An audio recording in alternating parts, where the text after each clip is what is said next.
శుభమస్తు. ఆ ఉయ్యాల కట్టి మంచం వేసి దాన్ని మూట కట్టింది సోమలత. యజ్ఞానికి ప్రధానమైన అందులో భాగం అన్నమాట. సోమరసం. దీన్ని ఆ సోమలతని మంచం వేసి అంటే నేల భూస్పర్శ ఎక్కడ తగలకుండా పట్టు వస్త్రంలో చుట్టి ఉయ్యాల వేసి అంబారబ్ధం వేసి దాన్ని మంచం మీద ఉంచుతారు 3 రాత్రుళ్ళు.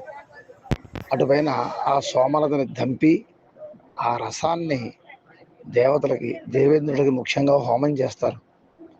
సోమలత అదే చాలా విశేషమైన సోమలత ఆ హోమం కూడా.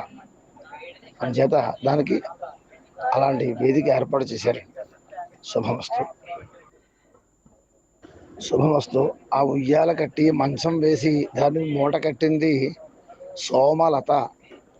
యజ్ఞానికి ప్రధానమైన అందులో భాగం అన్నమాట. సోమరసం. దీన్ని ఆ సోమలతని మంచం వేసి అంటే నేల భూస్పర్శ ఎక్కడ తగలకుండా పట్టు వస్త్రంలో చుట్టి ఉయ్యాల వేసి అంబారబ్ధం వేసి దాన్ని మంచం మీద ఉంచుతారు 3 రాత్రుళ్ళు. అటుపైన ఆ సోమలతని దంపి ఆ రసాన్ని దేవతలకి దేవేంద్రుడికి ముఖ్యంగా హోమం చేస్తారు.